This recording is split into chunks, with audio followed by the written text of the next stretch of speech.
ہمارے محلے میں امام صاحب رہتے تھے۔ ان کی ایک بیٹی تھی جو کہ 12 سے 13 سال کی ایک چھوٹی بچی تھی۔ ایک دن میری بیٹی کے ساتھ کھیلنے آئی۔ اس کا بڑا ہوا پیٹ دیکھ کر میں نے اس سے پوچھا، تمہاری ماں تو ہے نہیں، تم سوتی کس کے پاس ہو؟ وہ کہنے لگی، ابو میرے بستر میں سوتا ہے اور رات کو میرے ساتھ۔ جس نے بھی یہ خبر سنی تھی اپنے کانوں کو ہاتھ لگایا تھا۔ معصوم دکھنے والے لوگوں کے ایسے بھی گھنونے روپ ہو سکتے ہیں، میں سوچ بھی نہیں سکتی۔ میں اس محلے میں پچھلے 8 سال سے رہ رہی تھی، لیکن آج تک کبھی ہم نے مولوی صاحب کے بارے میں ایسی کوئی بات نہیں سنی تھی۔ وہ دیکھنے میں نہایت ہی شریف انسان تھے، 5 وقت کے نمازی تھے۔ ان کی بیوی کا انتقال اس وقت ہوا تھا جب ان کی بیٹی پیدا ہوئی تھی۔ اس وقت تو وہ پھر بھی کچھ جوان تھے، تب ان کے بارے میں ایسا کچھ نہیں سنا، تو پھر اب؟ اصل میں ان کی شادی 35 سال کی عمر میں ہوئی تھی، لیکن جیسے ہی بیٹی پیدا ہوئی بیوی انتقال کر گئی۔ لیکن انہوں نے دوسری شادی کرنے کے بجائے اپنی بیٹی کی پرورش خود کی تھی۔ بہت سے لوگوں نے مولوی صاحب کو مشورہ دیا کہ آپ دوسری شادی کر لیں، لیکن وہ کہنے لگے کہ مجھے یہ ڈر لگتا ہے کہ کہیں میری بیٹی کے ساتھ زیادتی نہ ہو جائے، آنے والی بیوی اس کے ساتھ سوتیلا برتاؤ نہ کرے۔ اگر بن ماں کی بچی کے ساتھ زیادتی ہو گئی تو میرا کیا ہوگا؟ میں اپنے رب کو کیا جواب دوں گا؟ مولوی صاحب کی بیٹی سے محبت کی مثال تو ہمارا پورا محلہ دیتا تھا، لیکن جو حقیقت اب کھلی تھی وہ سوچ کر بھی دل دہل رہا تھا۔ ہم سوچ بھی نہیں سکتے تھے کہ ایسا بھی ہو سکتا ہے۔ میں نے تو جب سے یہ خبر سنی تھی میرا دماغ بڑی الجھن کا شکار تھا۔ ہمارے محلے کی سبھی عورتیں آپس میں سر جوڑے اسی معاملے پر بحث کر رہی تھیں۔ میں بھی بازار سے سبزی لینے گئی تھی۔ جب اپنی گلی میں آئی تو رقیہ آپا تیزی سے چلتے ہوئے میرے پاس آئیں۔ رقیہ آپا ہمارے محلے کی چلتا پھرتا اخبار تھیں۔ محلے کی کوئی بھی خبر ہوتی سب سے پہلے ہمیں رقیہ آپا سے ہی سننے کو ملتی تھی۔ جس تیزی اور جس اڑی رنگت سے وہ آئی تھیں، میں سمجھ گئی تھی کہ محلے میں کہیں نہ کچھ ہوا ہے۔ میرے پاس آ کر کہنے لگیں، شبانہ تمہیں پتہ ہے مولوی صاحب تو بڑے غلیظ انسان نکلے۔ میں نے کہا کچھ تو سوچ سمجھ کر بات کریں، مسجد کے امام ہیں اور وہ بزرگ بھی ہیں اور قابل احترام بھی ہیں، کیا کر دیا انہوں نے ایسا؟ لیکن جو خبر رقیہ آپا نے مجھے سنائی میرے تو کانوں سے دھواں نکلنے لگا۔ مجھے اپنے کانوں پر بالکل بھی یقین نہیں ہو رہا تھا کہ مولوی صاحب کا گھر تو میرے گھر کے بالکل برابر میں تھا، ایک ہی دیوار کا فاصلہ تھا۔ میں نے کہا نہیں رقیہ آپا، آپ کو کوئی غلط فہمی ہوئی ہے۔ وہ کہنے لگیں، ارے تم دیکھو تو صحیح، تمہیں خود یقین آ جائے گا۔ یہ بات انہوں نے میرے بالکل کان کے قریب آ کر کہی تھی، لیکن میں تو ابھی بے یقینی میں تھی۔ میں نے اپنے قدم آگے بڑھا دیے۔ میرا دل بڑی زور زور سے دھڑک رہا تھا۔ یہ بات کوئی معمولی یا عام بات نہیں تھی۔ مجھے لگا شاید رقیہ آپا اس عمر میں سٹھیا گئی ہیں، جو منہ میں آتا ہے بول جاتی ہیں۔ لیکن جیسے ہی میں گھر پہنچی کچھ ہی دیر بعد محلے میں ایک شور سا مچنے لگا۔ بہت سے مرد مولوی صاحب کے گھر کے دروازے کو بجا رہے تھے، کہہ رہے تھے کہ باہر نکل، مولوی کے بچے، ہم تمہیں اپنے محلے میں نہیں رکھنا چاہتے۔ ویسے تو میں نے کبھی بھی مولانا صاحب کے گھر میں جھانک کر نہیں دیکھا تھا، لیکن ہاں چھت پر آتے جاتے ہوئے میری نظر ان کے صحن میں پڑ جاتی تھی۔ اکثر تو وہ مسجد سے واپس آ کر عصر سے مغرب کے دوران بچے بچیوں کو قرآن پاک پڑھاتے تھے۔ کبھی کوئی ایسی بات نہیں ہوئی تھی۔ میری تو خود اپنی بچی مولانا صاحب کے پاس قرآن پاک پڑھنے جاتی تھی۔ یہ سوچ کر میرا دل خوف سے ہچکولے مار رہا تھا۔ میرا دل اس قدر بے چین تھا کہ سمجھ نہیں آ رہا تھا کہ کیا ہو رہا ہے۔ مولانا صاحب اپنے گھر کا دروازہ نہیں کھول رہے تھے۔ کہنے لگے، یہ میرے گھر کا معاملہ ہے، خدا کے لیے آپ لوگ واپس چلے جائیں۔ میں اپنے گھر میں بیٹھی ساری آوازیں سن رہی تھی، لیکن میری اتنی ہمت نہیں ہوئی کہ چند سیڑھیاں چڑھ کر چھت کی جانب جانے والی جینے کی منڈیل سے جھانک کر برابر والے گھر میں دیکھوں کہ آخر قصہ کیا ہے۔ میں چپ چاپ گمسم سی ہو کر بیٹھی تھی اور ساری آوازیں سن رہی تھی۔ मौलवी साहब की बात सुनकर बाहर खड़े मोहल्ले के मर्द कहने लगे, बाहर आता है या हम दरवाज़ा तोड़कर अंदर आ जाएं? देख, अगर हम अंदर आए तो तुझे मार मार के मोहल्ले से निकाल कर बाहर कर देंगे और तेरा मुंह भी काला करेंगे। जो काम तूने किया है उसकी बख्शिश ना तो इस दुनिया में है ना ही आखिरत में। मौलाना साहब ने कहा कि अगर तुम लोगों ने यहाँ शोर मचाया या दंगा फसाद शुरू किया तो मैं पुलिस को बुला लूँगा। ये मेरा अपना जाती घर है, मेरी जगह से मुझे कोई नहीं निकाल सकता। लोग कहने लगे कि हम तुम्हारा जीना दुश्वार कर देंगे, तुम्हें खुद ये घर छोड़कर जाना पड़ेगा। बहरहाल पूरे मोहल्ले में बहुत शोर शराबा हुआ और वो लोग वापस चले गए। मेरा दिल तो काबू में नहीं आ रहा था। मेरी बच्ची तो मौलाना साहब की बड़ी इज्जत करती थी। मेरे दिल में अजीब से ख्याल आने लगे। मैंने फौरन से अपनी बेटी को आवाज़ दी, जो कि मौलाना साहब की बेटी की ही उम्र की थी। मैंने कहा, फरजाना इधर आओ। वो अपने कमरे में बैठी थी। फौरन से मेरे पास आई, कहने लगी, अम्मी जान कहिए। जो सवाल मेरे दिल में उठ रहे थे मैं अपनी बेटी से पूछते हुए घबरा भी रही थी। मैंने कहा, तुम मौलवी साहब के पास पढ़ने जाती हो तो वो तुम्हें कुछ कहते तो नहीं थे? मेरी बात सुनकर वो कहने लगी, क्या मतलब, क्या कहते थे मुझे? वैसे तो मौलाना साहब कुछ नहीं कहते थे, लेकिन अगर सबक याद न होता तो डांट भी देते थे और कान भी मरोड़ देते थे। और क्या अम्मी? मैंने कहा, नहीं नहीं बेटा, मैं ये नहीं पूछ रही। फिर मैं कुछ संभल कर धीमे लहजे में बोली कि क्या कभी उन्होंने तुम्हारे साथ कोई बदतमीजी करने की कोशिश की? इस पर भी वो मुझे बड़ी हैरानी से देखने लगी। मैं जानना चाहती थी कि मौलवी साहब का किरदार क्या था। क्या वो जो मैं लोगों से सुन रही थी या फिर कुछ और? क्योंकि मैंने आज तक उस शख्स को नजरें उठाकर इधर उधर देखते हुए भी नहीं देखा था। क्या था सच? मेरी बेटी कहने लगी कि मुझे आपकी बात समझ नहीं आ रही। अम्मी जान, आप क्या पूछना चाहती हैं? जो खबर मुझे रुकैया आपा से सुनने को मिली थी वो इंतहाई खौफनाक थी। मैं ये पूछना चाहती थी कि कहीं वो मेरी बेटी के साथ नाजेबा हरकतें तो नहीं करता, लेकिन मेरे पास वो लफ्ज़ ही नहीं थे। क्या पूछती, कैसे पूछती? फिर आखिर मैंने अपनी बेटी से पूछ ही लिया कि मौलवी साहब तुम्हें कहीं छूते तो नहीं हैं, तुम्हारी कमर पर या कहीं और? ये सुनकर मेरी बेटी का एकदम से रंग उड़ गया। वो घबरा गई और अपने कमरे में चली गई। ये देखकर मेरा दिल तो यूं था जैसे मुट्ठी में लेकर किसी ने मसल दिया हो। इसका मतलब ये शख्स वाकई काबिल एतबार नहीं था। मुझे याद आने लगा, मेरी बेटी की दोस्त यानी मौलवी की बेटी से बहुत गहरी दोस्ती थी। फिर उस बच्ची की माँ भी नहीं थी, इसलिए वो बच्ची जब भी मेरी बेटी के साथ हमारे घर खेलने आती तो मैं उसे खाना वाना खिलाकर ही भेजती थी। अक्सर तो मैं खाना बनाकर मौलवी साहब के लिए भी भिजवा देती थी। हमारे लिए तो वो बिल्कुल काबिल एहतराम शख्स थे। मस्जिद के इमाम थे, कुरान हाफिज भी थे। वो बच्ची मेरी बेटी के साथ सहन में खेलती रहती थी। ज़्यादातर खामोश मिजाज की थी। जाहिर है बातें करने वाला उसके घर में बाप के अलावा तो कोई था नहीं। जब मैं पूछती कि तुम्हें रात को अकेले सोते हुए डर तो नहीं लगता, तो वो कहने लगी कि नहीं, मेरे अब्बू मेरे साथ सोते हैं। मैंने कहा कि अच्छा ठीक है, लेकिन मैं नहीं जानती थी कि बाप अपनी बेटी के साथ इतना बड़ा गुनाह भी कर सकता है। मेरा दिमाग ये सोचने से भी कासिर था, जो हरकत एक बाप ने बेटी के साथ कर दी थी।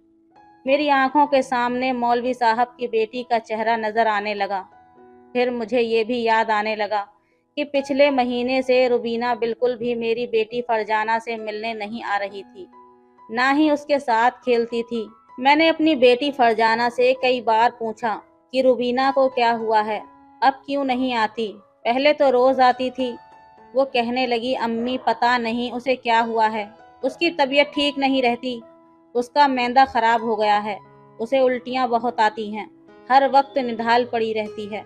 मैंने सोचा कि शायद बेचारी को कोई मसला हो गया होगा, बीमार हो गई होगी, लेकिन उसकी जो वजह सामने आई थी वो तो बड़ी ही घिनौनी थी। अगर मैं पिछले 8 सालों को देखती तो मुझे मौलवी साहब की किसी भी हरकत से ऐसा नहीं लगा कि वो ये काम भी कर सकते हैं, और वो भी अपनी बेटी के साथ। मैं क्या, मोहल्ले का कोई भी शख्स ये नहीं सोच सकता था। अगले रोज जो बात मुझे सुनने को मिली वो बड़ी ही शर्मनाक सी थी। मोहल्ले की औरतें कहने लगीं कि मौलवी साहब शायद बच्ची के बालिग होने का इंतजार कर रहे थे। जैसे ही बच्ची ने कुछ उम्र और कुछ कद निकाला, मौलवी साहब अपने जज्बात को काबू में नहीं कर पाए। तौबा तौबा, आजकल तो सगे भाई सगे बाप का भी कोई भरोसा नहीं रहा। देखने में कैसे नेक बनते थे और करतूत देखो। मोहल्ले के लोगों की जितने मुंह उतनी बातें थीं। ये सुनकर मुझे भी खौफ सा महसूस होने लगा था। मेरे शौहर का काम बैरूने मुल्क में था। मैं यहाँ पर अपनी बेटी के साथ अकेली रहती थी। पहले तो मुझे कभी अकेले में खौफ महसूस नहीं हुआ था, लेकिन आज रात को तो जैसे मुझे नींद ही नहीं आ रही थी। मैं तो इस बात से बड़ी मुतमईन थी कि मेरे घर के बराबर में बड़ा ही दीनदार शख्स रहता है, मौलवी साहब रहते हैं, और गली मोहल्ले के लोग भी बड़े ही शरीफ इंसान हैं। कोई खतरा न था। पिछले 8 साल से मैंने कोई बात नहीं सुनी थी, और जो बात अब सुनी थी उसने तो मुझे खौफजदा कर दिया था। अगले रोज मेरी आंख उल्टियों की आवाजें सुनकर खुली। मैं फौरन से अपने कमरे से बाहर आई। ये आवाज मुझे मौलवी साहब के घर से आ रही थी। मैंने जल्दी से छत पर जाने वाली सीढ़ियां चढ़ी और हल्का सा सर उठाकर बराबर वाले घर में झांकने की कोशिश की। जो मंजर मैंने अपनी आंखों से देखा, मेरा दिल धड़कना भूल गया। रुबीना को मैं 4 महीने बाद देख रही थी। छोटी सी 12-13 साल की मासूम सी बच्ची सहन में ही बने वाश बेसन पर उल्टियां कर रही थी। मौलवी साहब उसके कंधे को दबा रहे थे, उसे तसल्ली दे रहे थे कि तुम बहुत जल्दी ठीक हो जाओगी। लेकिन जैसे ही मेरी नज़र रुबीना के वजूद पर पड़ी, मेरा तो दिल कांप उठा। उसे देखकर लग रहा था जैसे 2-3 महीने की प्रेग्नेंट हो। मेरे दिल में जो थोड़ा बहुत शक और शुबहा था, अब तो उस पर भी यकीन की मोहर लग गई थी। ये देखकर तो मैंने फैसला कर लिया कि अब चुप नहीं रहना चाहिए। हमें ऐसे शख्स के खिलाफ कदम उठाना चाहिए ताकि दोबारा कोई ऐसा जुल्म अपनी बेटी के साथ ना करे। मोहल्ले की औरतें रोजाना मेरे घर आती थीं, क्योंकि एक मेरा ही घर मौलवी साहब के घर के करीब था। इसलिए कभी रुकैया आपा आकर हमारी मुंडेर से बराबर वाले घर में झांक झांक कर देखने की कोशिश करती। इस बात की तस्दीक करना चाह रही थीं, जो अब मैं कर चुकी थी। सब औरतें मेरी बात सुनकर आंखें फाड़ कर देखने लगीं। कहने लगी, हमें तो यकीन नहीं आ रहा। पहले तो हमें लगा था कि शायद ये खबर झूठी है। मौलाना साहब के लिए किसी ने झूठी खबर को मोहल्ले में फैलाया है, लेकिन तुमने तो इस बात की तस्दीक भी कर ली। मैंने कहा कि ऐसे शख्स को हमारे मोहल्ले से निकाल कर बाहर कर देना चाहिए। जो इंसान अपनी बेटी के साथ ये गुनाह कर सकता है, वो दूसरों की बेटियों के साथ क्या नहीं कर सकता, और हमारा तो मोहल्ला बदनाम हो जाएगा। वैसे भी मस्जिद से मौलाना साहब को निकाल दिया था, तो मोहल्ले में रखने का क्या फायदा। मेरी बात सुनकर मोहल्ले वाले एक बार फिर से मौलाना के दरवाजे पर पहुंच गए। कहने लगे कि घर से निकलो, वरना पुलिस में रिपोर्ट करा देंगे। हम ऐसे शख्स को अपने मोहल्ले में नहीं रख सकते। इस बार मौलाना साहब ने घर का दरवाजा खोल दिया, वरना 4-5 दिन से वो घर के अंदर ही बंद थे। सब मर्दों को गुस्से में देखकर वो कहने लगे कि तुम लोगों को शर्म नहीं आती, एक बाप के ऊपर ऐसा इल्जाम लगाते हुए। मैं भला क्यों अपनी बच्ची के साथ ऐसा गुनाह करूंगा। मेरी बच्ची को ऐसा कोई मसला नहीं है, उसको शायद गुर्दों का मसला है, इसलिए उसका पेट फूल रहा है और उसे उल्टियां आ रही हैं। ये सुनकर कुछ देर के लिए सब लोग चुप हो गए। शायद मौलाना साहब की बात में कुछ सदाकत हो। फिर मोहल्ले के लोगों ने कहा, घर के करीबी हॉस्पिटल में हम आपकी बेटी को ले जाते हैं और उसके सारे टेस्ट करवाते हैं। अगर आप सच्चे हुए तो आपकी बेटी का इलाज हम सब मोहल्ले वाले मिलकर करवाएंगे, लेकिन अगर आप झूठे हुए तो फिर उसका अंजाम अच्छा नहीं होगा। आपको ये मोहल्ला खाली करके जाना पड़ेगा। मौलवी साहब कहने लगे कि नहीं, मैं उसका हकीमी इलाज करवा रहा हूँ, उसके लिए मुझे आप लोगों की मदद की ज़रूरत नहीं है। ये बात सुनकर मैं भी अपने घर का दरवाज़ा खोल कर बाहर आ गई, क्योंकि बाहर औरतें भी खड़ी हुई थीं। मैंने कहा, मौलाना साहब झूठ बोल रहे हैं। अगर ये सच्चे होते तो ये कभी भी डॉक्टर के पास ले जाने पर एतराज़ न करते। मेरी बात सुनकर मौलवी साहब ने मुझे बड़े हैरत से देखा था। कहने लगे, बहन तुम भी इन लोगों की बातों पर यकीन कर रही हो? मैंने कहा, मौलवी साहब मैंने तो खुद देखा है। अब मैं इतनी भी बेवकूफ़ नहीं हूँ कि समझ ना सकूं। अगर आप सच्चे हैं तो क्यों घबरा रहे हैं? एक बार टेस्ट होने दें, सारा सच सामने आ जाएगा, वरना तो आप ही झूठे पड़ेंगे। लेकिन मौलवी साहब इस बात को मानने को तैयार न थे कि हम उनकी बेटी का टेस्ट करवाकर सच को सामने ला सकें। उन्होंने दरवाज़ा बंद कर दिया। कहने लगे कि मेरे मामलात में कोई भी ना बोले। अब तो सब लोग ही मौलाना साहब को बुरा भला कहने लगे कि ये शख्स झूठा है, इसे इस मोहल्ले से निकाल देना है, यही हमारे लिए बेहतर है। पुलिस स्टेशन पर जाकर सब मोहल्ले वालों ने मिलकर मौलवी की शिकायत लगा दी। जब पुलिस की गाड़ी उनके घर के पास खड़ी होगी तभी ये सीधा होगा। और फिर यही हुआ। मैं खुद मोहल्ले की औरतों के साथ पुलिस स्टेशन गई थी। मोहल्ले के काफ़ी मर्द भी शामिल थे। हमने जाकर मौलवी साहब के खिलाफ रिपोर्ट कराई। पुलिस ने भी इस बात का एक्शन लिया। मौलवी के घर पहुंच गए। वो कहने लगे कि आपको इस बात पर क्यों एतराज़ है? आप एक बार टेस्ट करवा लें। अगर आपकी बच्ची को वाकई में गुर्दों का मसला है तो मोहल्ले वाले इसका इलाज करवाने को तैयार हैं। फिर आप क्यों इनकार कर रहे हैं? मौलाना साहब कहने लगे कि मैंने कहा है ना, मेरे घर का मामला है। वो कहने लगे, नहीं मौलाना साहब, ये आपके घर का मामला नहीं है, ये गुनाह है जिसको आप छुपाना चाहते हो। हम आपकी बेटी से सवाल जवाब करना चाहते हैं। हम पूछना चाहते हैं कि आखिर मसला क्या है। मौलाना साहब इस बात पर भी राजी न थे कि अपनी बेटी को पुलिस वालों के सवालों के जवाबों के लिए पेश नहीं करूंगा, क्योंकि तमाम लोग मौलाना साहब के खिलाफ ही जा रहे थे। पुलिस वालों के साथ लेडीज कांस्टेबल भी आई थीं। उन्होंने उस बच्ची को बाहर बुलाया और हम सब औरतों के साथ हॉस्पिटल में ले जाया गया। उस बच्ची की सारी रिपोर्ट्स करवाई गईं, जिसका खर्चा मोहल्ले वालों ने उठाया था। अब सबको उन रिपोर्ट्स का इंतजार था, क्योंकि नतीजा रिपोर्ट्स आने के बाद ही पता चलता कि आखिर सच क्या है। रात को मैं सो रही थी तो मुझे मौलवी साहब के घर से रोने की आवाज़ आ रही थी।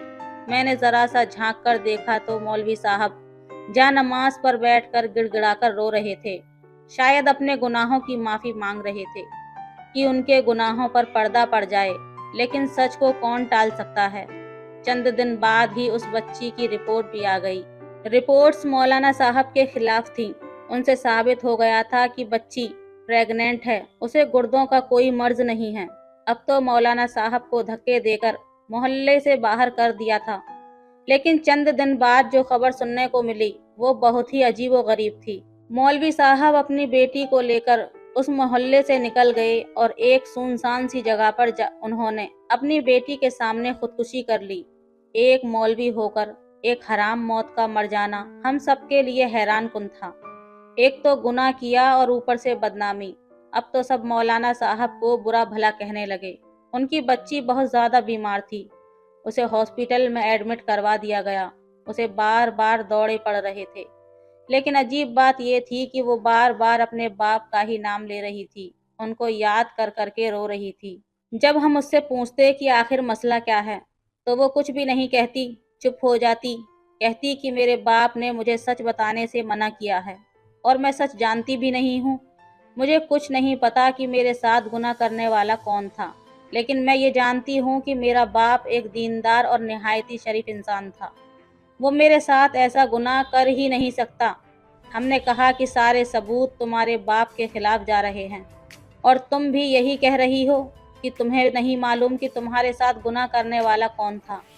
वो कहने लगी कि पता नहीं, जब भी मैं रबड़ी वाला दूध पीती थी तो मुझ पर बेहोशी का खुमार छाने लगता था और उसके बाद मैं बिल्कुल बेहोशी में चली जाती थी। जब मुझे होश आता तो मुझे लगता जैसे मेरे पूरे जिस्म में दर्द हो रहा है या मेरे जिस्म से जान बाकी नहीं रही। लेकिन मैं इसके अलावा कुछ भी नहीं जानती। कुछ महीने पहले मेरी तबीयत बहुत ज़्यादा ख़राब हो गई तो अब्बू मुझे डॉक्टर के पास ले गए। मैं नहीं जानती कि उस डॉक्टरनी ने मेरे वालिद से क्या कहा, लेकिन वापस आकर मेरे अब्बू फूट फूट कर रोए थे। मुझे अपने पास बुलाया, मुझसे इस बारे में पूछने लगे तो मैंने कहा कि मुझे तो कुछ भी याद नहीं। और मुझे वाकई कुछ याद नहीं था। उन्होंने कहा कि हमारा मुआशरा बहुत ही बुरा है, सच की तस्दीक कोई नहीं करेगा लेकिन इल्ज़ाम सब लगाएंगे, इसलिए तुम किसी के सामने अपनी ज़बान मत खोलना, मैं सब संभाल लूँगा। फिर वो कहने लगे कि मुझे नहीं मालूम, लेकिन मेरा दिल कहता है कि मेरे अब्बू बेकसूर थे। ये सुनकर हम लोग फिर सोचने पर मजबूर हो गए कि आखिर सच क्या है। इसलिए हमने अपने मोहल्ले में उस गली में लगे हुए खुफिया कैमरे की फुटेज निकलवाई, ताकि देख सकें कि आखिर मौलवी साहब के घर में ज़्यादातर आता जाता कौन था। जब हमने फुटेज देखा तो हमने देखा कि ज़्यादातर तो मौलाना साहब ही अपने घर में आते जाते थे। बस एक दूध वाला था जो उस वक्त आता था जब मौलाना साहब ज़ोहर की नमाज़ पढ़ने जाते थे, और वो बच्ची ही दूध वाले से दूध लेती थी। एक दिन की वीडियो में ये भी दिखाया गया कि वो दूध वाला उस बच्ची को अलग से एक दूध का शॉपर पकड़ा रहा था। कहने लगा, ये रबड़ी वाला दूध है, बेटा पीकर दिखाओ कैसा है, और अभी अभी पियो वरना इसकी तासीर खत्म हो जाएगी। उस बच्ची ने जैसे ही दूध पीना शुरू कर दिया, कहने लगी अच्छा है, लेकिन उसके बाद वो लड़की अपना सर पकड़ते हुए गिरने लगी।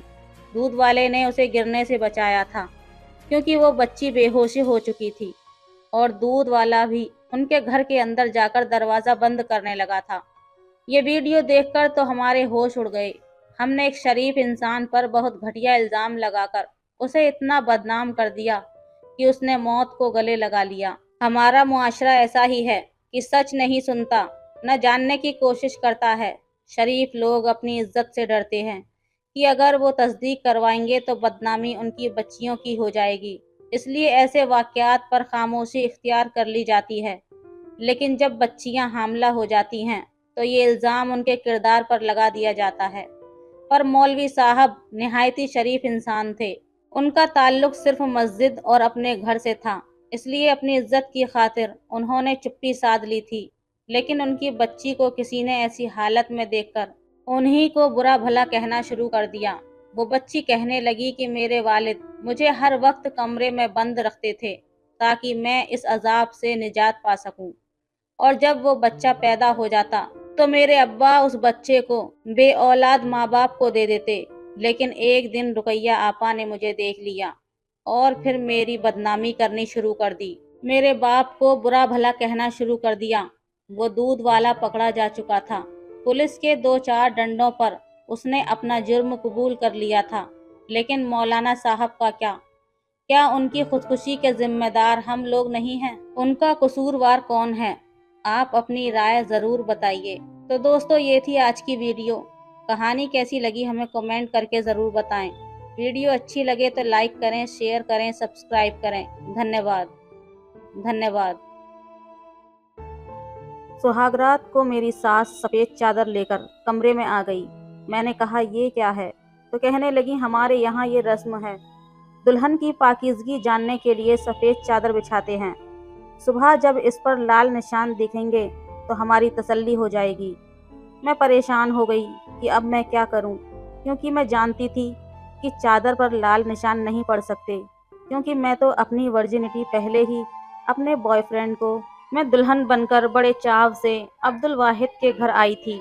तो मेरी ननद ने मुझे कमरे में बिठाया। मैं बहुत डरी हुई थी। मेरे दिल की धड़कनें बहुत तेज़ चल रही थीं। मेरा वजूद कँपकपा रहा था। मेरे हाथ ठंडे हो रहे थे। मुझे मेरी ननद ने अब्दुल वाहिद के कमरे में बिठा दिया। जैसे जैसे वक्त गुजर रहा था मुझे डर लग रहा था। कुछ ही देर में अब्दुल वाहिद कमरे में आ जाएंगे, ये सोचकर मेरी जान निकल गई थी। अभी मैं अपनी इन्हीं सोचों का ताना बाना बुन रही थी कि कमरे का दरवाज़ा खुला। सामने अब्दुल वाहिद था। उसे देखकर तो जैसे मुझे ऐसा लगा मेरा अगला सांस ही नहीं आएगा, क्योंकि दिल को कुछ होने वाला था। उसका खौफ मुझे खा जाएगा। उसने एक नज़र मुझे देखा। उसके माथे पर बल पड़े हुए थे। वो अभी कमरे के दरवाजे पर ही खड़ा था। कमरे का दरवाज़ा ज़ोर से उसने बंद किया था। मेरे दिल को तो दरवाजे के बंद होने पर कुछ यूं लगा जैसे सीने में ही थम गया हो। कुछ देर के बाद मेरे कमरे का दरवाज़ा दोबारा खुला। मेरी सास बड़ी बदहवासी से अंदर दाखिल हुई। उनके हाथ में एक सफ़ेद रंग की चादर थी। कहने लगी कि एक तो शादी के हंगामे में मैं भूल गई थी। अब्दुल वाहिद ने तो 10 मिनट के अंदर अंदर मुझे मेहमानों के सामने ही जलील करके रख दिया। चलो बेटा ज़रा उठो, मुझे चादर बदलनी है। मैं बेड से उतरी। उन्होंने चादर उतार कर सोफे पर रखी। बेड पर उन्होंने सफ़ेद रंग की चादर बिछा दी। ये देखकर तो मुझे ऐसा लगा जैसे मेरा दिल मुट्ठी में लेकर किसी ने दबोचा था। कहने लगी कि एक तो शादी के कामों में इंसान की मत मारी जाती है। 2 मिनट में उन्होंने बेड पर सफ़ेद चादर बिछा दी। वो कहने लगी, अब्दुल वाहिद इस मामले में बड़ा वहमी है। कमरे की चादर देखकर कहने लगा कि आपने सफ़ेद चादर क्यों नहीं दी? मुझे कैसे पता चलेगा कि लड़की बाकिरदार है कि नहीं? ये सुनकर मेरे तो पूरे वजूद में सनसनी सी दौड़ गई। मेरी सास कमरे से जा चुकी थी, लेकिन मेरा दिल धड़कना भूल गया था। मैं बार बार अपने हाथ की उंगलियां चटकाने लगी। बेतहाशा खौफ से मुब्तला हो गई। मैं समझ नहीं पा रही थी कि आखिर करूं तो क्या करूं। कुछ देर बाद कमरे का दरवाज़ा खुला। अब्दुल वाहिद कमरे में दाखिल हुआ। मैं संभल कर बैठ गई। वो मुस्कुराता हुआ मेरे पास आया। जैसे ही मेरे पास बैठा, मैं बुरी तरह से कँपकँपाने लगी। उसने मेरा चेहरा थोड़ी से पकड़ा और ऊपर किया। मेरी नज़रें खुद ब खुद उठ गईं। कहने लगा, तुम बहुत खूबसूरत हो। जितना तसव्वुर मैंने तुम्हारी खूबसूरती का अपनी वालिदा की बातें सुनकर बनाया था, वो सभी तुम्हारे सामने कम हैं। मेरी वालिदा ने तुम्हारी खूबसूरती की बहुत तारीफ़ की थी, लेकिन तुम्हें देखकर लग रहा है कि कम की थी। तुम उससे कहीं ज़्यादा खूबसूरत हो। ये कहकर जैसे ही उसने जेब से मखमली डिब्बी निकाली, जिसमें शायद मुंह दिखाई के लिए कोई तोहफा था, मेरा दिल धक धक करने लगा। उसने लॉकेट चैन निकालकर मेरे गले में पहनाने लगा। चैन को पहनाते हुए जब अब्दुल वाहिद की उंगलियां मेरी गर्दन पर सफ़र करने लगीं, तो मेरी जान पर बनी थी। उसकी आंखों की बर्फगी बढ़ने लगी थी। उसकी आंखों में चढ़ने वाला खुमार मेरी जान कतरा कतरा निकाल रहा था। जैसे ही वो मेरे करीब आने लगा, मैं फ़ौरन से पीछे हटी। इस हरकत पर वो मुस्कुराने लगा। कहने लगा, शौहर हूँ मैं तुम्हारा माया, निकाह हुआ है हम दोनों का। मियाँ बीवी का रिश्ता ऐसा ही होता है, उन दोनों के बीच कोई भी पर्दा नहीं होता। ये कहते हुए अब्दुल वाहिद ने मेरा हाथ पकड़ लिया, जो बर्फ़ की मानिंद सर्द था। शायद वो मुझे अपने एतमाद में लेने की कोशिश कर रहा था, लेकिन मैं पूरी की पूरी यूं जल रही थी जैसे मुझ पर जलजला जारी हो गया हो। वो कहने लगा, हमारे बीच जो भी होगा वो जायज़ है। लड़कियां अक्सर ऐसे मौके पर घबरा जाती हैं। शायद मेरे कपकपाने और घबराने पर वो मुझे समझाने की कोशिश कर रहा था, लेकिन मैं घर में रुखसत होने से पहले नींद की 5 गोलियां खाकर आई थी, इसलिए मेरी आंखों में नींद उतरने लगी। मुझ पर नींद की खुमारी गाफिल होने लगी। देखते ही देखते मैं होश की दुनिया से गाफिल हो चुकी थी। मैं बैठे बैठे धड़ से बेड पर गिरी। ये याद है कि अब्दुल वाहिद मुझे हिला हिलाकर कह रहा था कि माया तुम्हें क्या हुआ है। उसके बाद मेरा दिमाग बिल्कुल सो चुका था। जब मुझे होश आया तो मुझे ड्रिप लगी हुई थी और मैं अपने ही कमरे में लेटी हुई थी। मेरी सास मेरे सरियाने बैठी और मेरे सर पर हाथ फेर रही थी, मुझ पर फूंके मार रही थी, और अब्दुल वाहिद कमरे में चहलकदमी कर रहा था। ये सब देखकर मैं उठकर बैठने लगी तो मेरी सास कहने लगी, लेटी रहो। लेडी डॉक्टर ने जब मुझे होश में देखा तो कहने लगी कि जैसे ही ड्रिप खत्म हो तो अब्दुल वाहिद से कहिएगा उतार दे। फिर उसने मुझे कुछ मेडिसिन लिख दी और कहने लगी, इसको बाकायदगी से इस्तेमाल करवाना। जल्द ही डॉक्टर हिदायत देकर जा चुकी थी। मेरी सास कहने लगी, मैं तुम्हारे लिए दूध का गिलास लेकर आती हूँ। ये कहकर वो भी कमरे से बाहर निकल गईं। अब्दुल वाहिद के माथे पर बल पड़े हुए थे।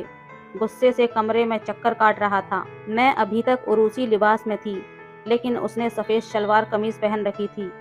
मेरे पास आया, मुझे गुस्से से देखने लगा। कहने लगा, ये क्या तमाशा किया था तुमने? तुमने रात को नींद की गोलियां खाई थीं? मैंने कोई जवाब न दिया। मैंने नज़रें चुरा लीं। वो कहने लगा, आर यू स्टूपिड माया, तुम्हारा दिमाग तो ख़राब नहीं था? मैंने कहा, मेरे पास और कोई रास्ता नहीं था, मुझे माफ़ कर दें। मुझे शादी से खौफ आ रहा था। मेरी बात सुनकर वो मुझे देखता रहा। फिर कहने लगा, तो इसका हल ये था जो तुमने किया? पूरी रात तुमने हम सब घर वालों को परेशान किया। कोई भी लड़की अपनी शादी की रात को नींद की गोलियां खाकर तो नहीं आती। हर लड़की को शादी की रात कुछ न कुछ घबराहट होती है, क्योंकि वो एक नए रिश्ते में बनने जा रही होती है और शौहर से उसका ताल्लुक काफ़ी गहरा होता है। लेकिन कोई भी लड़की नींद की गोलियां नहीं खाती। मेरी ड्रिप खत्म हो चुकी थी। उसने मेरी ड्रिप उतार दी। मुझे प्यार से समझाने लगा, کہنے لگا آج کی رات کے لیے میں نے بہت سے خواب اپنی آنکھوں میں سجائے تھے، لیکن مجھے لگتا ہے کہ جیسے تمہیں کچھ وقت دے دینا چاہیے تاکہ تم بھی ذہنی طور پر اس رشتے کے لیے تیار ہو جاؤ، کیونکہ رات والی بدمزگی اب میں دوبارہ نہیں چاہتا۔ یہ سن کر میں بھی ذہنی طور پر کچھ مطمئن ہو گئی۔ میں بھی یہی چاہتی تھی کہ وہ میرے پاس نہ آئے، کیونکہ اس کے پیچھے بہت بڑی وجہ تھی، لیکن یہ کب تک ممکن تھا؟ وہ مجھے 4 دن دے دیتا، 1 ہفتہ دے دیتا، زیادہ سے زیادہ 1 مہینہ۔ اس کی آنکھوں میں برفی دیکھ کر مجھے سمجھ آ رہا تھا کہ میں عبدالواحد کے جذباتوں کو زیادہ وقت تک نہیں روک سکتی۔ وہ میرے چہرے کی طرف بڑی غور سے دیکھ رہا تھا اور میں بدحواس تھی۔ نہ میرے دل میں کوئی امنگ تھی، نہ میری شادی میری مرضی کے مطابق ہوئی تھی۔ یہ بھی نہیں تھا کہ یہ کوئی زبردستی کا بندھن تھا، لیکن بہرحال میرا سارا خوف اس بات سے بیٹھ گیا کہ میرے لیے موت کا پیغام آ جاتا اگر رات کو میں نے میڈیسن نہ کھائی ہوتی۔ وہ کہنے لگا کتنی خوبصورت اور معصوم ہو، تمہیں دیکھ کر میرا دل مجھے بے ایمانی پر اکسا رہا تھا، لیکن بہرحال تمہارا خیال رکھنا بھی میری ذمہ داری ہے۔ یہ کہہ کر وہ وہاں سے اٹھ کر کمرے سے باہر گیا۔ تھوڑی دیر بعد میری ساس میرے لیے دودھ کا گلاس لے کر آئی۔ مجھے دودھ پلا کر انہوں نے مجھے سونے کے لیے کہا۔ میں دوبارہ سے بیڈ پر لیٹ کر سو چکی تھی۔ میری ساس اور شوہر دونوں بہت اچھے تھے۔ نند شادی کا ہنگامہ ختم ہوتے ہی اپنے گھر جا چکی تھی۔ عبدالواحد نے مجھے 2-3 دن تک کچھ نہیں کہا، بس مجھے اپنے رشتے کی یاد کرواتا رہا، لیکن ان 3 دنوں میں یہ جان چکی تھی کہ وہ کبھی بھی استعمال کی گئی چیز اپنے استعمال میں نہیں لاتا۔ کہتا تھا مجھے نفرت ہے ایسی چیزوں سے جو کسی اور کے استعمال شدہ ہوں۔ ایک بار کھانے کے دوران میرے گلے میں مرچی لگ گئی۔ میں بے اختیار عبدالواحد کا گلاس لے کر پانی پینے لگی۔ جب میں نے پانی کا گلاس واپس رکھا تو اس نے مجھے تو کچھ نہیں کہا، لیکن اپنے لیے دوسرے گلاس میں پانی ڈالنے لگا۔ میں نے کہا آپ اسی گلاس میں پانی پی لیں، یہ آپ کا ہی گلاس ہے۔ وہ کہنے لگا نہیں، میں کسی کا جھوٹا پانی نہیں پیتا۔ باقی معاملات میں بھی وہ کچھ ایسا ہی تھا۔ کھانا بھی وہ اپنی الگ پلیٹ میں کھاتا تھا۔ ایک بار میں نے اس کا تولیہ استعمال کر لیا، اس نے تو اٹھا کر زمین پر پھینک دیا۔ غصے سے مجھے کہنے لگا کہ پلیز میری چیزوں کو استعمال مت کیا کرو مایا، مجھے بہت اریٹیشن ہوتی ہے۔ جیسے جیسے وقت گزر رہا تھا میرا دل جیسے تھم رہا تھا، کیونکہ جس حقیقت کو میں اپنے ساتھ لائی تھی وہ اتنی دردناک تھی کہ کوئی بھی مرد اسے برداشت نہیں کر سکتا تھا، اور عبدالواحد کی عادت جس طرح کی تھی میرا دل اسی وقت یہی سوچ کر کانپنے لگتا کہ جب وہ مجھ سے دوبارہ اپنے رشتے کے حق کا تقاضا کرے گا تو میں کیا کروں گی۔ اس وقت یہ سوچ کر میرا دل دہلنے لگتا تھا۔ میری شادی کو 8 دن گزر گئے تھے تو میں گھر کا کام بھی کرنا شروع کر دیا تھا، کھانا بھی بنانے لگی۔ ساس مجھ سے بہت خوش تھی۔ شام کو جب عبدالواحد اپنے آفس سے واپس آیا تو کھانے کے دوران مجھے ہی دیکھ رہا تھا۔ کھانے کے بعد میں کچن میں جا کر برتن دھو رہی تھی جب وہ میرے پیچھے آ گیا۔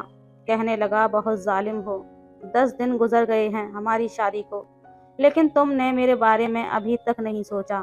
وہ میرے پاس آ گیا، میرے ہاتھ سے برتن پکڑے اور سنک میں رکھ دیے۔ کہنے لگا چھوڑو یہ سب، میرے ساتھ کمرے میں چلو۔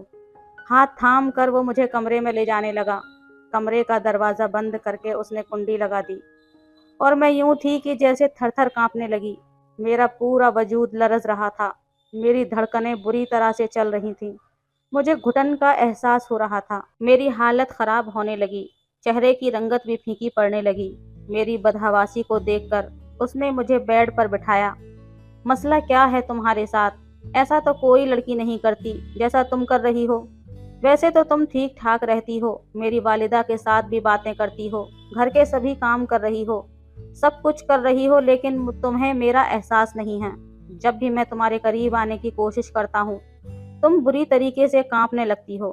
ایسا کب تک چل سکتا ہے مایا؟ میں نے کہا مجھے ڈر لگتا ہے۔ کہنے لگے میں کس لیے ہوں؟ یہ کہہ کر اس نے میرے چہرے پر اڑنے والی لٹ کو اپنی شہادت کی انگلی میں لپیٹنا شروع کیا، پھر اپنے ہاتھوں سے میرا چہرہ چھونے لگا، لیکن میں نے فوراً اس کا ہاتھ پیچھا کرنا چاہا، لیکن اس بار اس نے میرا ہاتھ اپنے دونوں ہاتھوں میں لے کر روکا تھا۔ کہنے لگا آج نہیں، آج تم مجھے نہیں روکو گی، آج تم سے زبردستی بھی کرنی پڑی تو میں پیچھے نہیں ہٹوں گا، تمہارے اس ڈر کو میں اپنی محبت سے دور کر دوں گا۔ یہ کہہ کر اس نے میرا جوڑا کھولا تھا میرے بالوں کو آزاد کیا تھا۔ اس سے پہلے کہ وہ میرے قریب آتا، میں نے اپنا ہاتھ اس کے سینے پر رکھ کر اسے روکا۔ میں نے کہا، عبدالواحد پلیز مجھے کچھ دن اور وقت دے دو۔ کہنے لگا، نہیں، بالکل بھی نہیں۔ میرا وجود برف کی مانند ٹھنڈا ہونے لگا تھا، لیکن اس کی جسارت بڑھتی جا رہی تھی۔ ایک دم ہی میں نے اسے خود سے پیچھے کیا۔ میں نے کہا، مجھے گھٹن ہو رہی ہے، ایسا لگتا ہے مجھے کچھ ہو جائے گا۔ میری بات سن کر وہ کہنے لگا، اچھا کیا ہو جائے گا تمہیں؟ بے ہوش ہو جاؤ گی؟ ٹھیک ہے، ہو جاؤ بے ہوش، لیکن ہوش میں آنے کے بعد بھی میں تمہارے ساتھ وہ سب کروں گا جس کا میں حق رکھتا ہوں۔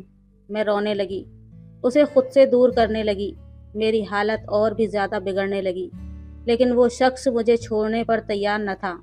وہ میرے بے حد قریب آ چکا تھا۔ میں نے خود کو حالاتوں کے حوالے کر دیا، لیکن ایک دم ہی جیسے اسے کچھ یاد آیا، وہ فوراً سے مجھ سے پیچھے ہٹ گیا۔ اوہ ہو، سفید چادر تو بچھانا بھول ہی گیا۔ یہ سفید چادر میرے لیے موت کا پیغام تھی۔ اس سے پہلے کہ وہ میرے پاس سے جاتا، میں نے اس کا ہاتھ پکڑ لیا۔ میں نے کہا، پلیز مجھے چھوڑ کر مت جائیں، مجھے ڈر لگتا ہے۔ میری بات پر وہ حیرت سے مجھے دیکھنے لگا، کہنے لگا، کیا چیز ہو تم؟ میرے پاس آنے سے بھی ڈر لگتا ہے، میرے دور جانے سے بھی۔ ابھی آ رہا ہوں، ایک بار سفید چادر لے آؤں۔ یہ کہہ کر اس نے میرا ہاتھ اپنے بازوؤں سے جدا کیا اور اٹھ کر کھڑا ہو گیا۔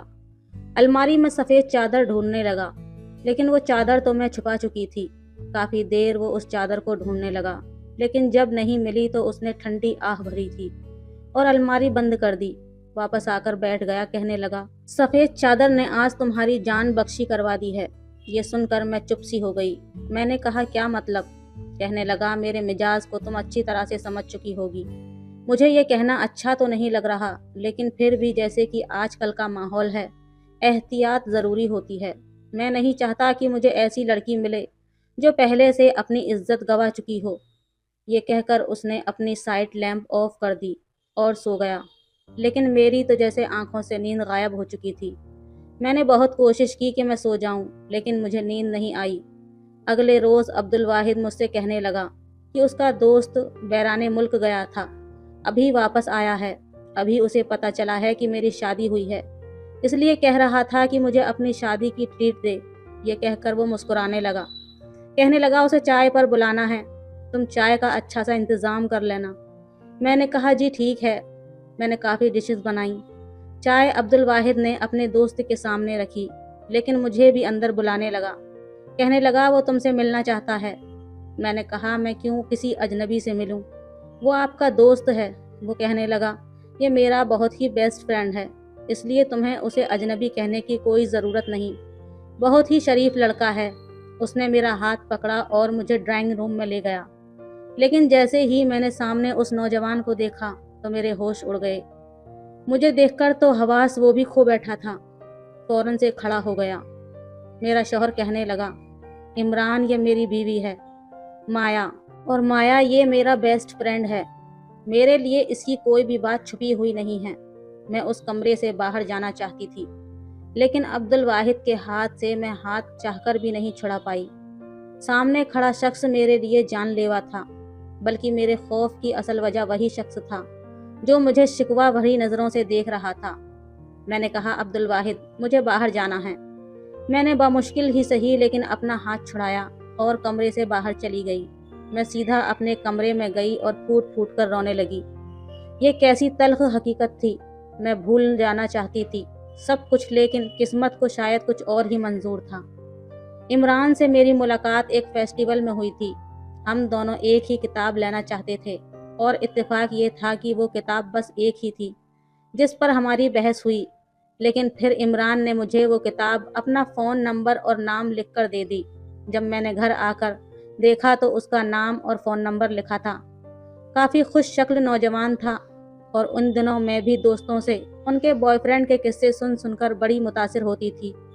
میں نے سوچا کہ لڑکا نمبر دے رہا ہے تو بات کرنے میں کوئی حرج نہیں ہے۔ عمران کو میں نے کال کیا۔ میں اسے ڈانٹنے لگی کہ اس نے اپنا نمبر میری بک پر کیوں لکھا ہے۔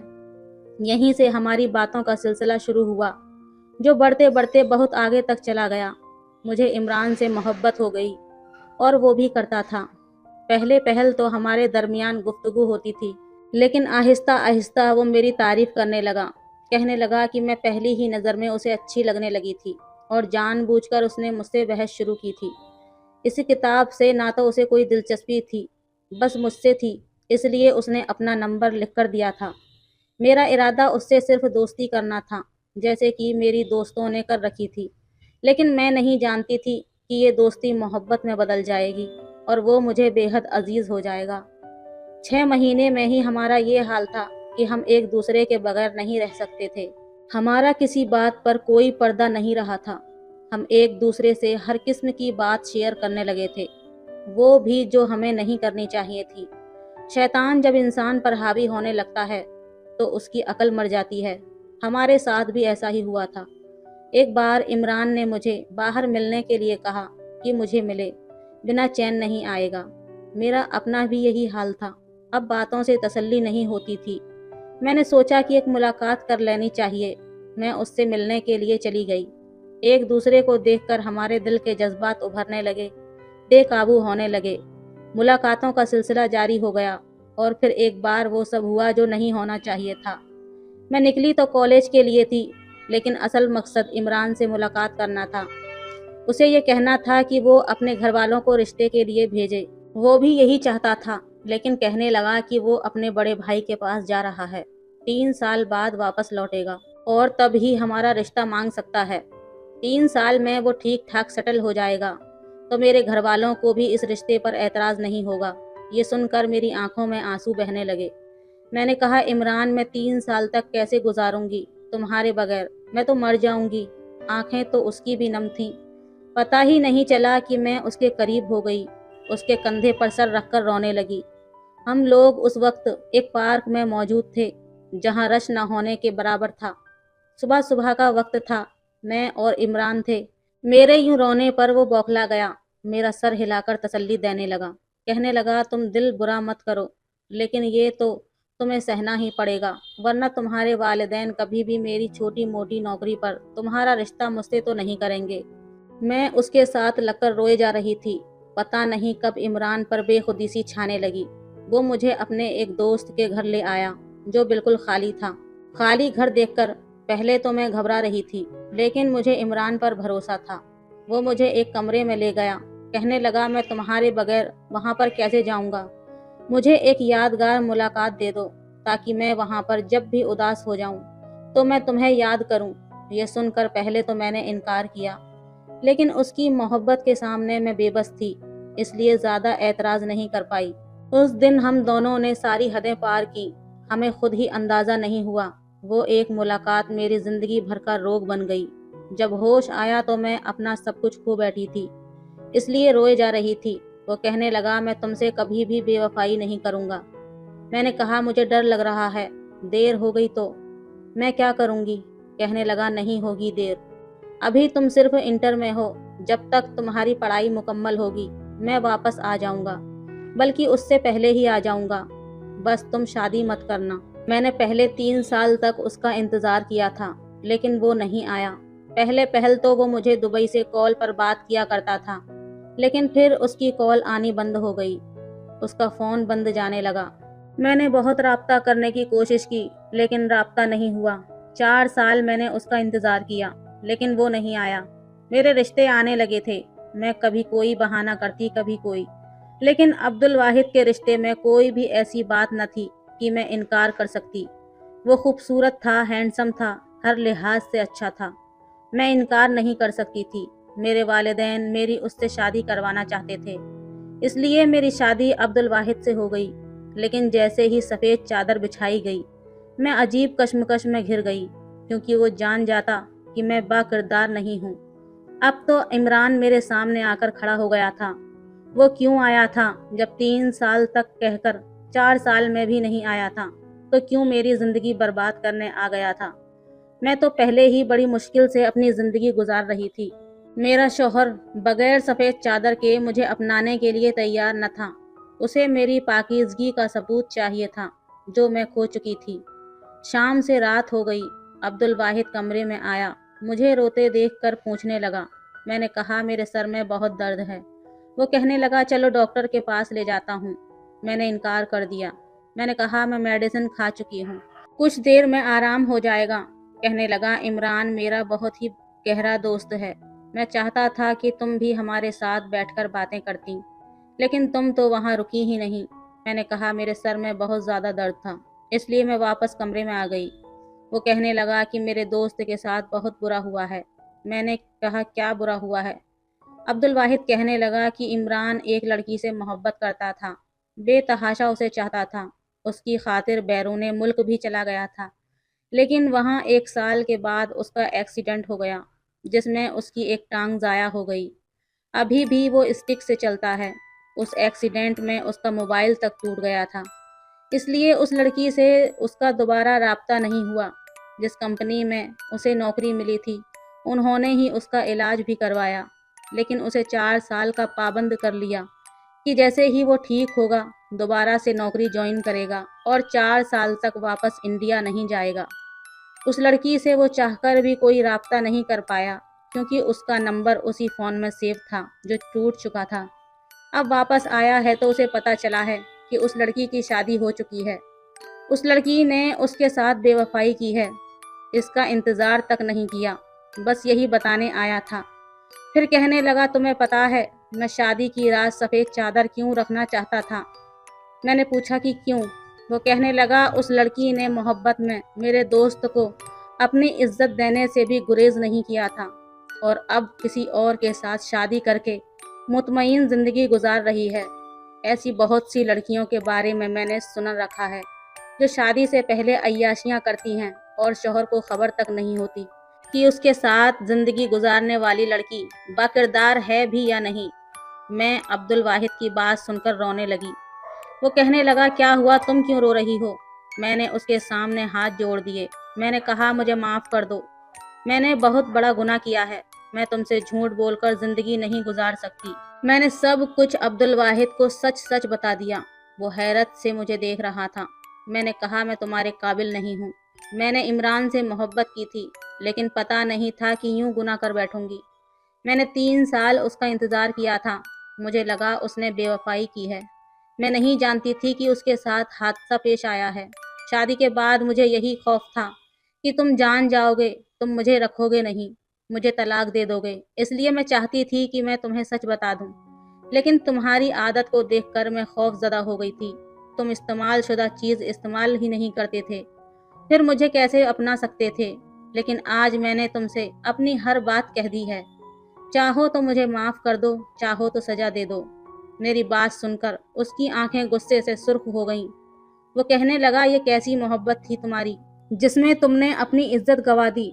फिर कहने लगा मोहब्बत और इज्जत एक साथ सिर्फ औरत को उसका महरम ही उसे दे सकता है, गैर महरम नहीं। मुझे इमरान की ये बात बहुत बुरी लगी थी कि उसने मोहब्बत में एक लड़की की इज्जत मांग ली, और मैं हमेशा उसको इस बात पर बहुत बुरा भला कहता था, क्योंकि ये बात बहुत ही गैर मुनासिब है। फिर कहने लगा मैंने अपना हर जज्बा संभाल कर रखा था कि मेरी हर चीज़ पर मेरी बीवी का हक होगा, मेरी मोहब्बत पर, मेरे दिल पर। तुमसे रिश्ता हुआ तो मेरा दिल खुद ब खुद तुम्हारी तरफ राग़िब होने लगा था। तुमसे जो मेरी महरम बन गई थी, निकाह के 2 बोलों ने मेरे दिल में तुम्हारे लिए खुद ब खुद मोहब्बत पैदा कर दी। बेशक मुझे इस्तेमाल की हुई चीज़ पसंद नहीं है, लेकिन तुम मेरी बीवी हो।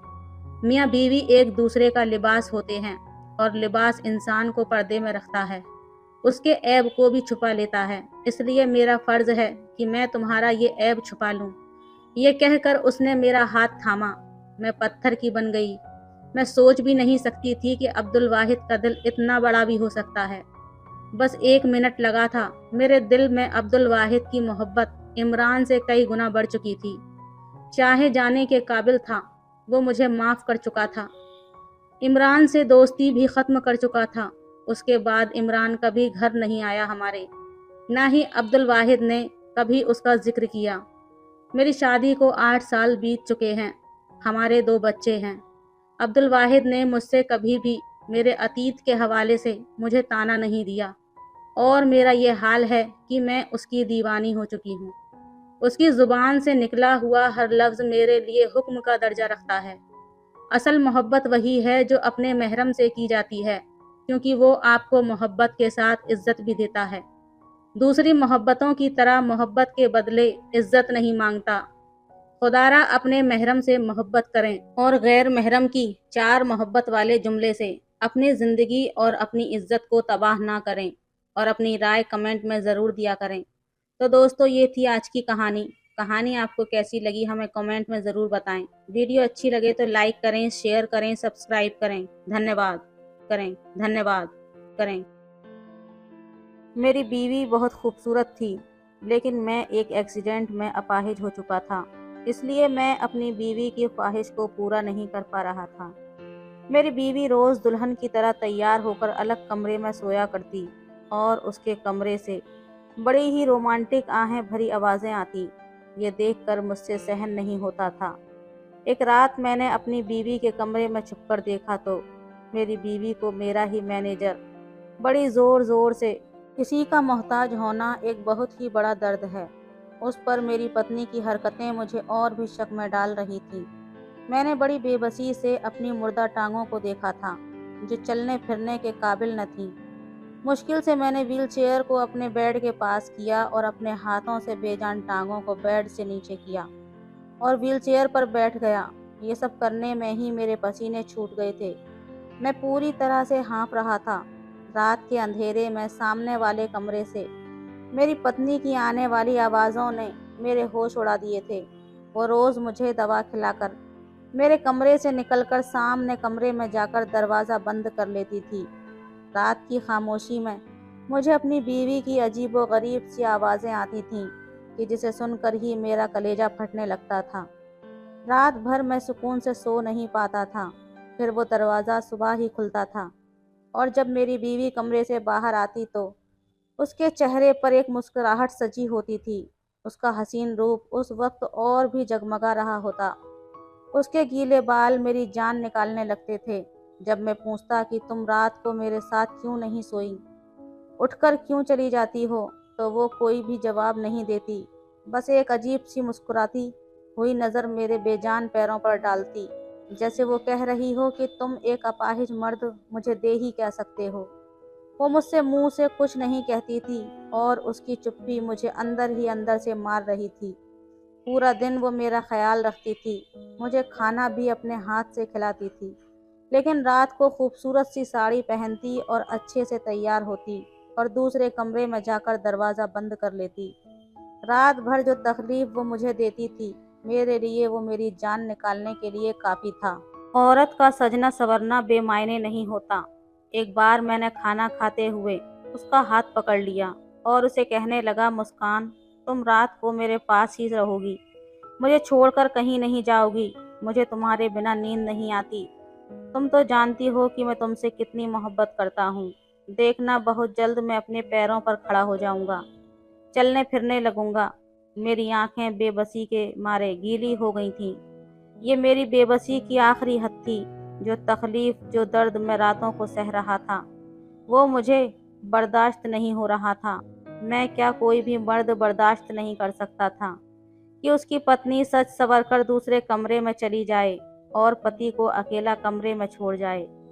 उसने मेरे हाथ से अपना हाथ छुड़ाया, फिर खाना उठाकर मेरे पास से चली गई। मैं व्हील चेयर से चलता हुआ कमरे से बाहर निकल गया। वो किचन में थी, खाने के बर्तन धो रही थी। मैं उसके पीछे आ गया। मैंने कहा, डॉक्टर मुझे उम्मीद दिला रहे हैं कि मैं चलने लगूंगा, मेरी टांगें फिर से ठीक हो जाएंगी, फिर हम दोनों दोबारा से अपनी अच्छी जिंदगी।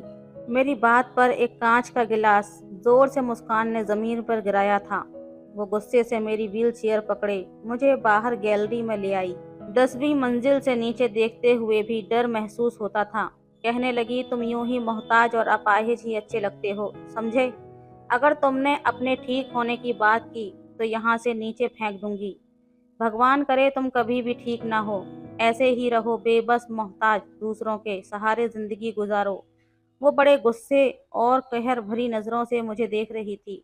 उसकी आंखों में इतनी नफरत भरी हुई थी कि एक पल के लिए मैं सहम गया था। गैलरी की दीवारें ज़्यादा ऊंची नहीं थीं, वो मुझे आगे कर चुकी थी। नीचे का मंजर देखकर मेरी जान निकली थी। उसकी आंखें उस समय न जाने किस जज्बे से लाल हो रही थीं। वो गुस्से से लंबे लंबे सांस भर रही थी।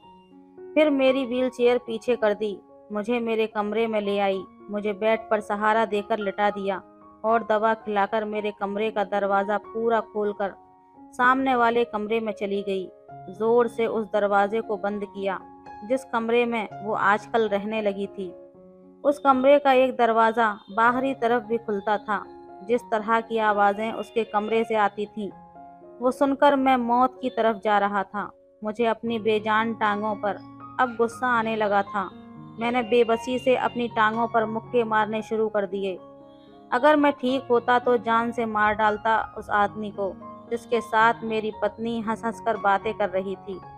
اس بند کمرے میں اور بھی نہ جانے کیا کیا کر رہے تھے۔ جب ایک مرد اور عورت کمرے میں تنہا ہوتے ہیں تو اس کے آگے کا خیال سوچ کر ہی میری روح کانپ جاتی تھی، لیکن میں مجبور تھا۔ ایک بار میں نے ٹھان لیا کہ میں آج اس آدمی کو چھوڑوں گا نہیں، اس لیے بڑی مشکل سے میں ویل چیئر پر بیٹھا اور سائیڈ ٹیبل سے پسٹل نکالی اور کمرے سے باہر نکل گیا۔ سامنے کمرے سے اب بھی ہنسنے اور باتیں کرنے کی آوازیں آ رہی تھیں۔ میں کمرے کے ہال سے جھانک رہا تھا۔ جو منظر میری آنکھوں نے دیکھا، میرے ہوش اڑ گئے تھے۔ میں نے غصے سے دروازہ پیٹنا شروع کر دیا۔ جیسے ہی دروازہ کھلا، سامنے کھڑے آدمی کو دیکھ کر میرے ہاتھ میں پکڑی پسٹل گر چکی تھی، کیونکہ سامنے تو میرا ہی۔ وہ اپنے ہوش اڑا دینے والا حسن لیے میرے سامنے بیٹھی تھی، مجھے الجھی ہوئی نظروں سے دیکھ رہی تھی۔ میں نے اپنے منہ میں سگریٹ کا لمبا سا کش لے کر دھواں اڑاتے ہوئے کہا، مس مسکان، میری طرف سے کوئی زور زبردستی نہیں ہے، آپ اپنے فیصلے پر آزاد ہیں۔ ایک طرف 20 لاکھ کا چیک تھا اور دوسری طرف میرج پیپر۔ میں نے اپنی گن چیئر پر ٹیک لگاتے ہوئے اس حسین لڑکی کے چہرے کی بےبسی کو دیکھا اور من ہی من مسکرایا تھا۔ اس کی نظریں کبھی 20 لاکھ کے چیک پر جا کر ٹک جاتی جس کی اسے اس وقت بہت زیادہ ضرورت تھی، تو کبھی ان پیپروں پر جن پر سائن کر کے وہ میری پتنی بن جاتی۔ عورت اگر حسین ہو اور اس پر بے بس ہو اور مجبور بھی ہو تو اس کی بے بسی سے کھیلنے میں مجھے اور بھی مزہ آتا تھا۔ اس لیے میں جس قدر مسکان کی بے بسی سے مزہ اٹھا سکتا تھا اٹھا رہا تھا۔ اس کی آنکھوں میں جھلملاتے آنسو میرے اندر اکڑ کر بیٹھا میری انا کو بہت ہی سکون پہنچا رہا تھا۔ اس لڑکی کے لیے شاید یہ فیصلہ کرنا بڑا مشکل تھا۔ میں نے مسکان کو اس دوراہے پر لا کر کھڑا کر دیا تھا۔ اس کا باپ اس سمے اسپتال کے ICU میں زندگی اور موت کی جنگ لڑ رہا تھا اور اپنے باپ کی زندگی بچانے کے لیے اپنی بڑی بڑی آنکھوں میں آنسو لیے میرے سامنے بے بس بیٹھی تھی۔ اس وقت اس کے گیلے گلابی آنکھیں میرے چین چرا رہی تھیں۔ پھر اس نے کانپتی آنکھوں سے پیپر پر سائن کر دیے۔ میرے چہرے پر بھرپور مسکراہٹ چھا گئی تھی۔ میں سمجھا کہ میں نے پھر ایک نازک سی کلی کو خرید لیا ہے، اسے بھی 4 دن اپنے کمرے کی شوبھا بناؤں گا اور پھر کسی فالتو چیز کی طرح سے پھینک دوں گا۔ مسکان کے ساتھ میری شادی پہلی شادی تھی۔ اس سے پہلے میں نے جتنا بھی لڑکیوں کا استعمال کیا تھا بنا شادی کے ہی ان کے ساتھ راتیں رنگین کیا کرتا تھا اور جب من بھر جاتا تھا تو انہیں چھوڑ دیتا تھا، لیکن مسکان سے میری شادی ایک شرط تھی۔ جب اس نے میری شرط مانی تھی تو مجبوری میں میں بھی اس کی شرط مان لی تھی۔ میرے لیے عورت شاید اتنی ہی اہم تھی کہ جس کے ساتھ کچھ دن یا کچھ مہینے گزر جائیں، مگر میں نہیں جانتا تھا کہ مسکان کس آفت کا نام ہے۔ وہ کوئی عام لڑکی نہ تھی، بہت بڑی بلا تھی۔ ہاں، وہ ایک بلا ہی تھی جو مجھے نگل گئی۔ میں نے بڑی خوشی سے مسکان کے سائن کیے ہوئے شادی کے پیپرز کو اٹھایا تھا اور اپنا بھی سائن کر دیا۔ میرے روم کی تیسری کرسی پر وکیل بھی بیٹھا ہوا تھا، انہوں نے باقی کی کارروائی کی تھی۔ اب وہ حسین سی لڑکی مسکان چودھری سے مسکان ڈوگرا بن گئی تھی، وکاس ڈوگرا کی پتنی بن چکی تھی، لیکن بس کچھ ہی مہینوں کے لیے، جب تک میرا اس سے دل نہیں بھر جاتا۔ میں نے ایک گری ہوئی سی نظر مسکان پر ڈالی تھی، وہ صرف میرا دل بہلانے کے لیے تھی۔ اس نے جلدی سے وہ 20 لاکھ کا چیک اٹھایا اور میرے آفس سے باہر جانے لگی، لیکن میری پکار پر اس کے قدم رک گئے تھے۔ میں نے کہا، مسکان، یہ چیک میرے ڈرائیور اسپتال پہنچا دے گا، تم میرے ساتھ میرے فلیٹ میں چلو گی، کیونکہ آج ہماری شادی کی پہلی رات ہوگی جو میں برباد نہیں کرنا چاہتا۔ مجھ میں اتنا صبر نہیں تھا کہ उसके इंतज़ार में अपना टाइम बर्बाद करता। उसने पलट कर मुझे तड़प कर देखा था। कहने लगी, मेरा बाप जख्मी हालत में अस्पताल में पड़ा है। मैं नहीं जानती वो जिंदा भी बचेगा कि नहीं, इसलिए भगवान के लिए एक रात मुझे मेरे बाप के पास गुजारने दो। मैं वादा करती हूँ खुद ही तुम्हारे पास आ जाऊंगी। उसने हाथ जोड़ते हुए मुझसे विनती की थी, लेकिन मैं इतना रहमदिल नहीं था। अगर रहमदिल होता तो मुस्कान की मजबूरी का यूं फायदा न उठाता। मैं अपनी पैंट की जेब में हाथ डाले धीरे से चलता हुआ उसके पास आ गया। मैंने कहा, तुम्हारे बाप को इस समय इस चेक की ज़रूरत है, तुम्हारी नहीं। और ये चेक बहुत ही आराम से तुम्हारे बाप तक पहुंच जाएगा। और प्लीज़ अब मुझे बोर मत करो, कब से मुझे इन पलों का इंतज़ार था। ये कहकर मैंने उसकी कलाई पकड़ी और उसे अपने साथ ले जाने लगा। वो पूरे रास्ते मेरे हाथ जोड़ती रही, मुझसे मिन्नतें करती रही। वो मुझसे बस कुछ ही घंटे मांग रही थी कि मुझे मेरे पापा के पास भेज दो, लेकिन मुझे तो जैसे कोई भी सुनाई नहीं दे रहा था, सिवाय उस थप्पड़ की गूंज के जो कुछ दिन पहले इसी लड़की ने मेरे मुंह पर मारा था। मेरे अंदर लगी आग शायद उसकी बेबसी और उसके बहते आंसू देखकर बुझनी थी, इसलिए मैं बस गाड़ी चलाता रहा, उसकी किसी भी बात पर ध्यान नहीं दिया। मैं एक बहुत ही अमीर और अय्याश टाइप का 30 साल का नौजवान था। इतने तो शायद किसी ने कपड़े नहीं बदले होंगे जितनी मैं लड़कियों को खरीद कर किसी फालतू चीज़ की तरह फेंक चुका था। दौलत की रेल पेल थी, किसी चीज़ की कोई कमी न थी। मैंने शादी भी अभी तक इसलिए नहीं की थी कि मुझे किसी एक औरत के साथ ज़िंदगी नहीं गुजारनी थी। आज तक कोई ऐसी मिली ही नहीं थी कि कुछ रातों की संगत के बाद भी मेरे दिल को भा जाती। मैं मुस्कान को उसकी कलाई से खींचता हुआ अपने फ्लैट पर ले आया। फ्लैट का दरवाज़ा खोलकर मैं उसे घसीटता हुआ अंदर कमरे तक ले आया था और उसे बेड पर धक्का दे दिया। वो आंसू बहा रही थी। मैंने कहा, 20 लाख दिए हैं ना, नहीं मरेगा तुम्हारा वो बीमार और बूढ़ा बाप, इसलिए रोना धोना बंद करो। और फिर अलमारी से निकाल कर उसे वही गाउन दिया जो कुछ दिन पहले मैंने उसे दिया था, और बदले में उस गरीब घराने की लड़की ने मेरे मुंह पर गाउन दे मारा था और मेरे मुंह पर थप्पड़ मार कर मुझे अपनी शराफत की बात करके गई थी कि मैं उन लड़कियों में से नहीं हूँ जो पैसों की खातिर इज्जत बेच देती हैं। और आज मैंने उसे उसी मकाम पर लाकर खड़ा कर दिया था, सिर्फ 20 लाख के बदले। वो उस समय मेरी खरीदी गुलाम बन चुकी थी। जब तक कि मेरा दिल भरता मैं उसका इस्तेमाल करता, और जब मेरा दिल उससे भर जाता तो मैं उसे दूध में पड़ी मक्खी की तरह निकाल सकता था। हालांकि कुछ दिन पहले भी मैंने उसे 20 लाख का ही चेक दिया था, और बजाय उसका बेपनाह हुस्न था जिसने मेरे होश हवास उड़ाकर रख दिए थे। मैंने उसके हुस्न की कीमत पहले भी इतनी ही लगाई थी, लेकिन बदले में उसने मुझे थप्पड़ मार दिया था। मैं चाहता तो उसी रात उसे ज़बरदस्ती अगवा करके भी अपने दिल की लगी आग को शांत कर सकता था, लेकिन नहीं, मुझे उस बेबस और मजबूर लड़की की बेबसी को देखना था। मैं चाहता था कि वो खुद मेरे पास रोते हुए मदद मांगती हुई यहाँ आए, मेरे सामने हाथ जोड़कर रोए गिड़गिड़ाए, जब जाके मेरे दिल को सुकून मिलता। फिर ऐसा ही हुआ था। वो आज मेरे सामने उसी नाइटी में मौजूद थी जिसमें मैं उसे देखना चाहता था। नेट की खूबसूरत सी नाइटी उसके बदन की खूबसूरती को छलकाकर बाहर आ गई थी। वो अपने आप को छुपाने की कोशिश कर रही थी, और उसकी ये हरकत देखकर मेरे लबों पर मुस्कुराहट फैल गई थी। मैंने कहा, अब कोई फ़ायदा नहीं है खुद को मुझसे छुपाने का। अब तुम मेरी बन चुकी हो और मैं तुम्हारे साथ वो सब कुछ कर सकता हूँ जो मेरा दिल चाहेगा। मेरे कहने पर वो तड़प उठी थी। कहने लगी, नफरत है मुझे तुम जैसे अमीर बिगड़े हुए लड़कों से। तुमने सिर्फ मेरा शरीर पाया है, लेकिन मेरे दिल में तुम्हारे लिए सिर्फ नफरत भरी है। मैं अपने बाप की जान बचाने की खातिर खुद को तुम्हारे हाथों बेच चुकी हूँ, या यूं कहो कि मैं अपनी ज़िंदगी अपने बाप की खातिर दांव पर लगा दी है। उसकी इतनी नफरत भरी बातें सुनकर मेरे शरीर में आग सी दौड़ गई थी। मैंने कसकर उसको अपनी बाहों के शिकंजे में जकड़ा था, इतनी ज़ोर से कि उसकी सिसकी निकल गई थी। मैंने कहा, मुझे कोई फ़र्क नहीं पड़ता, तुम मुझसे चाहे कितनी भी नफरत करो, लेकिन कुछ दिन या फिर यूं कहो कि कुछ महीने तो मैं तुमसे खूब ढेर सारा प्यार करूंगा और अपने 20 लाख की कीमत वसूल करूंगा। उसके बाद तुम मुझसे आज़ाद हो। ये कहकर मैंने उसके खूबसूरत से बदन को चूम लिया था اس کے بعد میں نے وہ سب کچھ پا لیا جس کی مجھے ضد تھی۔ مسکان میرے پاپا کے آفس میں کام کرنے والی ایک چھوٹی سی ورکر تھی جس کی تنخواہ بھی بہت کم تھی۔ ایک بار میں کسی کام کی وجہ سے اپنے پاپا کے آفس میں گیا اور ان سے کچھ ڈاکیومنٹ سائن کروا کر ان کے کمرے سے باہر نکل گیا کہ تبھی اچانک میری نظر مسکان پر پڑی تو اس کے ہوش اڑانے والے حسن کو دیکھ کر میرا دماغ گھوم کر رہ گیا تھا۔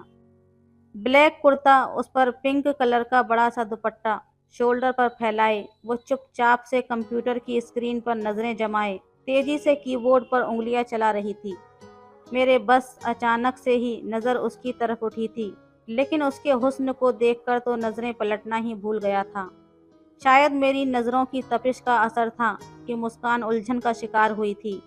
عورتیں خود پر اٹھنے والی ہر نظر کو پہچان جاتی ہیں اور یہ سکس سینس تو ان میں نیچرل ہوتا ہے۔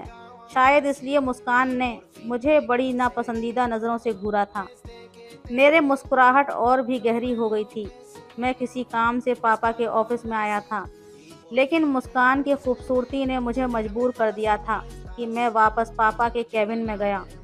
میں ان سے مسکان کے بارے میں پوچھنے لگا تو وہ کہنے لگے کہ وہ کچھ ہی مہینے پہلے ان کے آفس میں کام کر رہی ہے، بہت ہی اچھی اور محنتی لڑکی ہے۔ میں نے کہا مجھے بھی ایک ایسی ہی لڑکی کی ضرورت ہے۔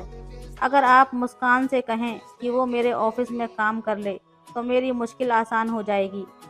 میرے پاپا کو بھلا کیا اعتراض ہو سکتا تھا، اور ویسے بھی پاپا میری کسی بات کو ٹال نہیں سکتے تھے۔ میں ان کی اکلوتی اولاد تھا۔ بس پاپا کو میری ایک ہی بات سے پرابلم رہتی تھی کہ میں زندگی میں میچیور کب ہوں گا۔ آئے دن لڑکیوں سے میری دوستی پر بھی پاپا سوال اٹھاتے رہتے تھے۔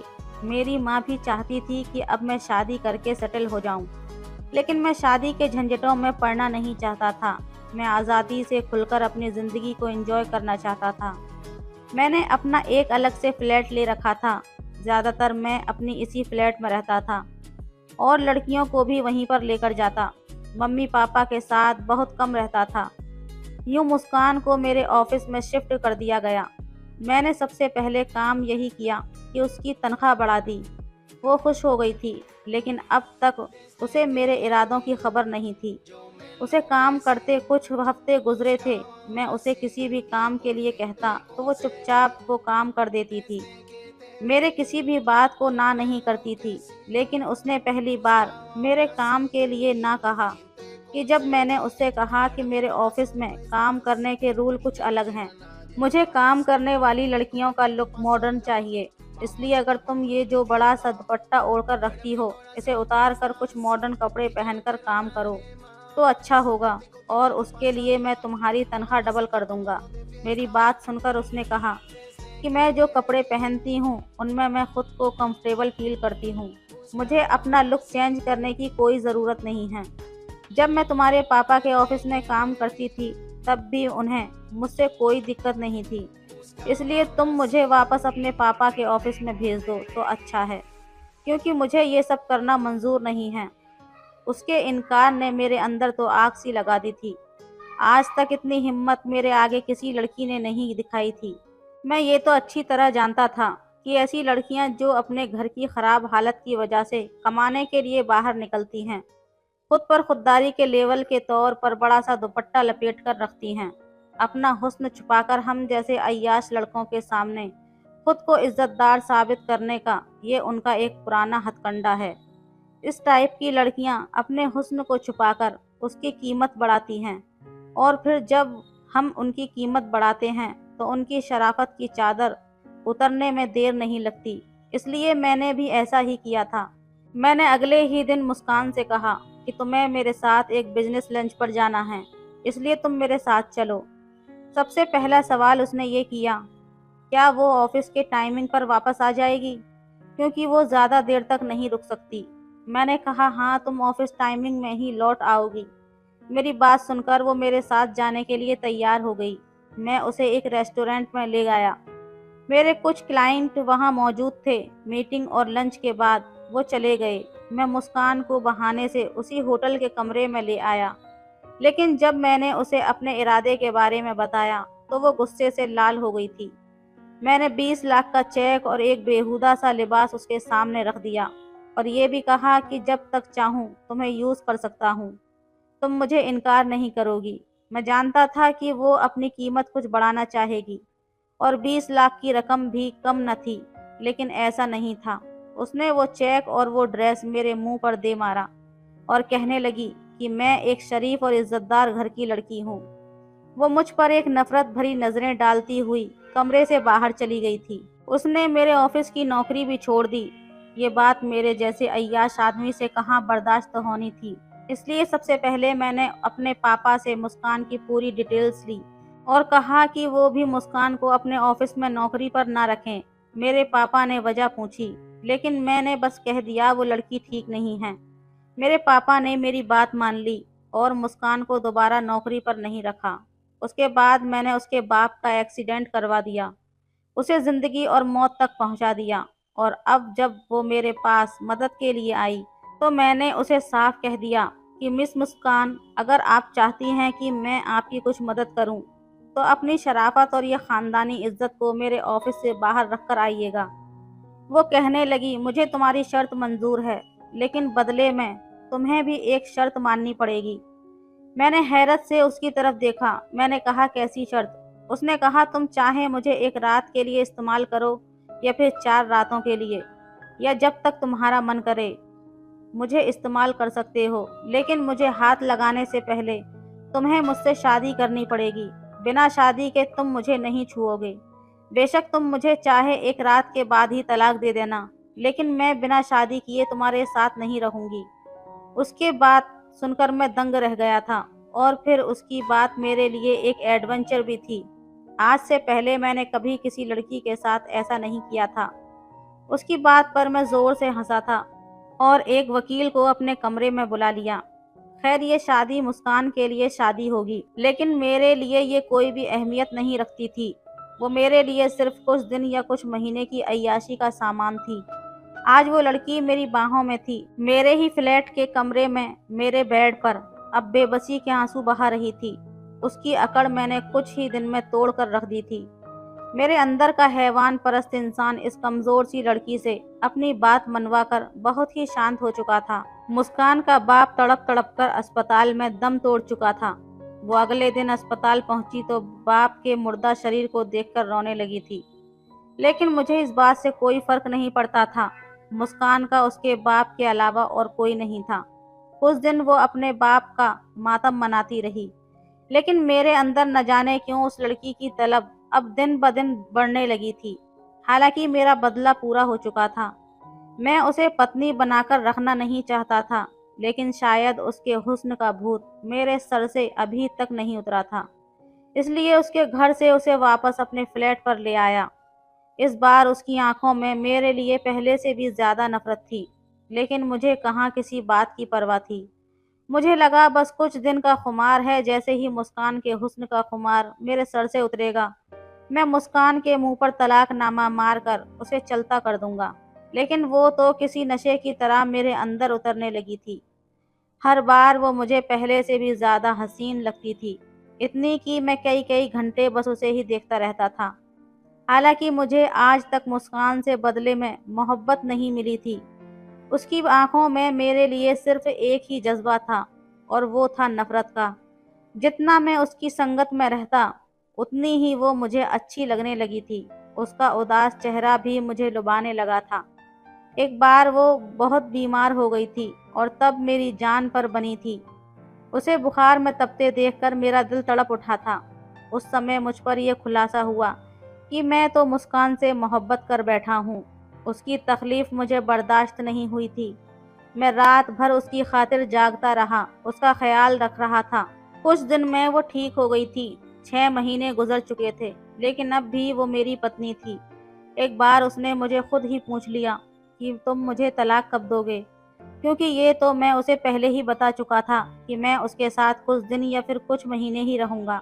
लेकिन अब मेरा इरादा बदल चुका था। मैं चाहता था कि वो यूं ही मेरे साथ हमेशा हमेशा रहे, और मैंने अपना ये इरादा उसे बता दिया। मेरी बात सुनकर उसने नफरत से मुझे देखा।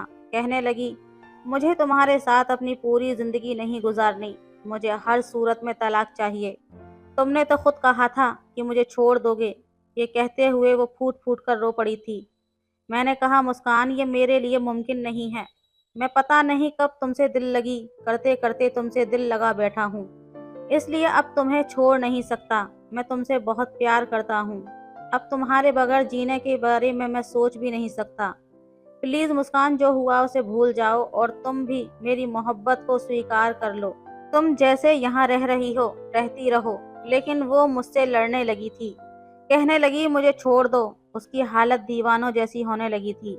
वो मेरे पैरों को पकड़कर बुरी तरह से हाथ जोड़कर कह रही थी कि मुझे छोड़ दो, मैं तुम्हारे साथ नहीं रहना चाहती। मैं बहुत चाहा कि उसे समझाऊं, लेकिन वो समझ नहीं पा रही थी। मजबूरन मुझे उसे एक थप्पड़ मारना पड़ा। मैंने कहा, आज के बाद मुझे ये बात मत करना।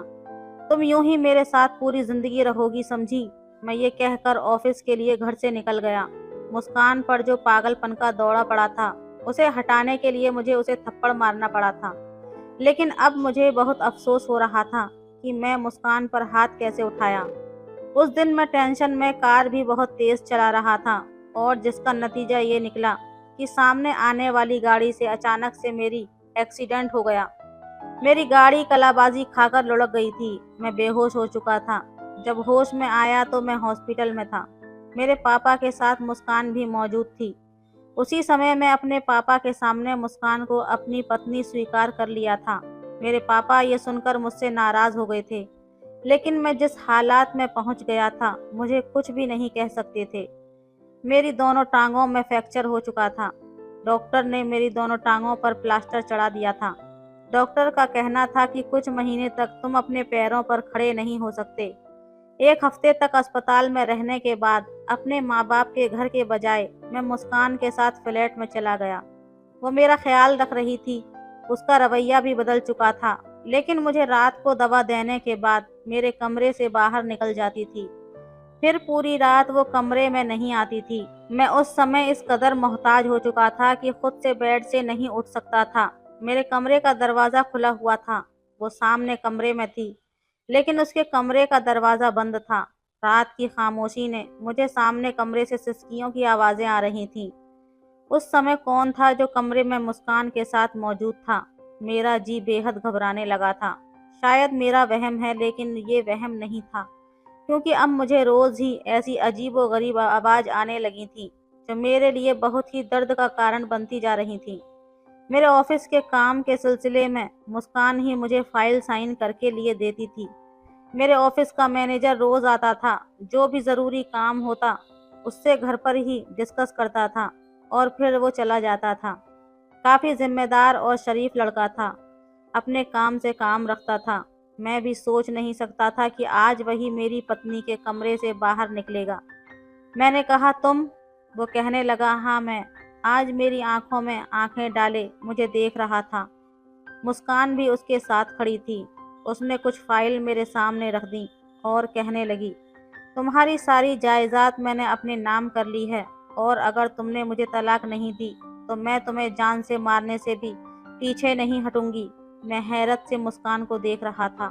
मैंने कहा, मुस्कान, मुझे तुमसे मोहब्बत हो गई थी, क्योंकि मुझे तुम्हारी शराफत पर विश्वास था। मैं कुछ भी सोच सकता था, लेकिन तुम्हारे बारे में ये नहीं सोच सकता था कि तुम किसी के साथ नाजायज रिश्ता भी, क्योंकि नाजायज रिश्ता तो मैं भी तुमसे बनाना चाहता था, और बदले में तुम्हें लाखों देना चाहे थे। लेकिन तुमने अपनी शराफत को अपनी इज्जत की अहमियत दी थी। तो फिर आज क्यों गैर मर्द के साथ? मुझे अपनी जायदाद के छिन जाने का अफसोस नहीं है, बस तुम्हारे बदल जाने का दुख है।